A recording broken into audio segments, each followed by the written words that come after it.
Bridging the generations through emotional intelligence के हवाले से बडगाम के एक स्कूल में सेमिनार का इनेकाद किया गया। इस दौरान ह्यूमन डेवलपमेंट कंसल्टेंट नौशीन याकूब ने स्कूली बच्चों को जज्बात और इजहार के हवाले से जानकारी फराहम की। इस दौरान बच्चों को ये सिखाया गया कि अपने एहसासात का इजहार करना कितना ज़रूरी है और किस तरह दूसरों को भी ये मौका देना चाहिए। प्रोग्राम में फाउंडेशन, स्कूल के तलबा के अलावा साबिका सेक्रेटरी कल्चरल एकेडमी और डायरेक्टर जनरल दूरदर्शन रफ़ी मसूदी भी मौजूद रहे। इन्होंने कहा कि इस तरह के प्रोग्रामों की काफ़ी ज़रूरत है। वहीं बच्चों ने भी प्रोग्राम के इनेकाद पर इत्मीनान का इजहार किया।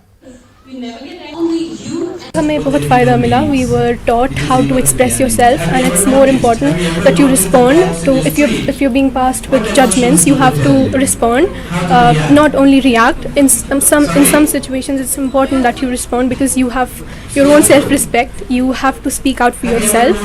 We learned a lot of new things. We learned to express ourselves. It's better to respond rather than react.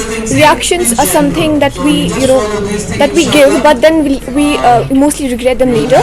So it's better कि अगर हम respond करें rather than giving reactions. पहले तो मैं आपका शुक्रिया अदा करता हूँ, आपकी चैनल का भी, आपके जितने भी मोहतमिम हैं, मुंतज़िम हैं वहाँ हैदराबाद में, उनका भी शुक्रिया अदा करता हूँ क्योंकि आप हर ओकेजन में बच्चों के साथ रहते हैं, स्कूल के साथ रहते हैं।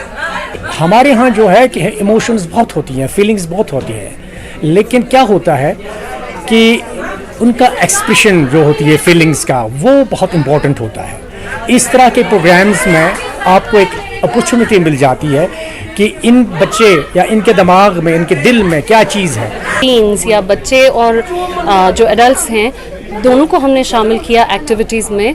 तो इमोशनल इंटेलिजेंस सिर्फ बच्चों के लिए नहीं है, ये एडल्ट्स के लिए भी है। एडल्ट्स के लिए बल्कि मैं कहूँगी बहुत इम्पॉर्टेंट है क्योंकि वो जहाँ पे काम कर रहे हैं, जो उनकी रिलेशनशिप्स हैं, चाहे बिजनेस है या वो कॉर्पोरेट्स में काम करते हैं, स्कूल्स में काम करते हैं एज टीचर्स, उनके लिए खुद को समझना और दूसरों को समझना बहुत बहुत ज़रूरी है। तभी जाके माशरे में कोई